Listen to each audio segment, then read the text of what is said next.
ယောက်တည်းရှိလို့ချစ်ခဲ့တဲ့အာဒန်နဲ့ဒီကဘာကြီးတဲ့မမလေးကိုရွေးချယ်ငါချစ်ပါဤရထားတဲ့ကဘာငလေး hey ဒီရင်တဲ့ကနေဆိုင်ဆုံးနေရာတဲ့ကိုတော့ဝလို့တင်ထားတဲ့ချင်နာလေးမင်းတို့ပါ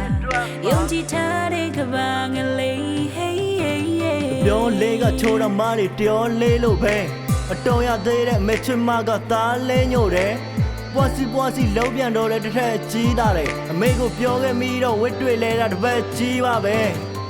မမြဲခြင်းတရားတွေကိုရှင်ဖျားကဟောလို့တာခြားတယောက်ဖြစ်နေရင်ကိုထိုင်ကငင်းအောင်မှာသူမြတ်ဝန်းတဲမှာဒီလူဟာယုံဖို့မလွယ်အပြုံးလေးနွမ်းရင်ကိုချိန်ကရှုံးရတယ်ဒုက္ခလေးကသိလာတာမေးရဲ့အလုံးသားလေးကအပြုံးအောင်မှကြွေခဲ့ဒုက္ခမဟုတ်နိုင်တာမေးပြောတဲ့မောပြေလေးအဲ့လိုပြောမိရင်ရှက်ပြုံးလေးပြုံးနဲ့ကလေး ပစကွဲခဲ့ဘူးတာဒီတဲ့လက်ရှိမင်းနဲ့တော့မြဲလို့သွားပြီးချင်းရဲ့ပွေဖတ်ထားခြင်းနဲ့ဇာရီအိုတဲ့တီမင်းစိတ်ကောက်ရင်ကိုဒီလူမပြိုလဲမီ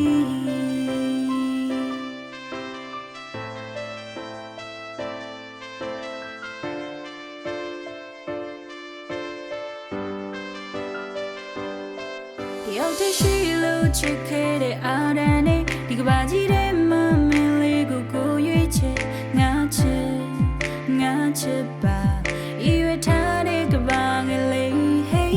ဒီရင်တဲ့ကနေဆိုင်ဆုံးနေရာတဲ့ကိုတော့ဝလို့တင်ထားတဲ့ချင်နာလေးမင်းတို့ပါယုံကြည်ထားတဲ့ကဘာငလေး hey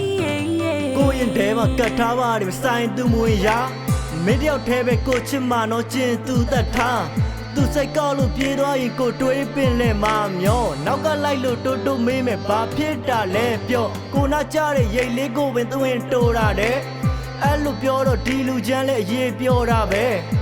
မမြဲခြင်းတရားတွေကိုရှင်ဖျားကဟောလို့တာအခြားတယောက်ဖြစ်နေရင်ကိုထိုင်ကငင်းအောင်မှာဒုက္ခလေးကသိလာတာမေးရဲ့အလုံးသားလေးကအပြုံးအောင်မှကြွေခဲ့ဒုက္ခမဟုတ်နိုင်တာမေးပြောတဲ့မောပြေလေးအဲ့လိုပြောမိရင်ရှက်ပြုံးလေးပြုံးနဲ့ကလေးပစကွဲခဲ့ဘူးတာဒီတဲ့လက်ရှိမင်းနဲ့တော့မြဲလို့သွားပြီးချင်းရဲ့ပွေဖတ်ထားခြင်းနဲ့ဇာရီအိုတဲ့တီမင်းစိတ်ကောက်ရင်ကိုဒီလူမပြိုလဲမီ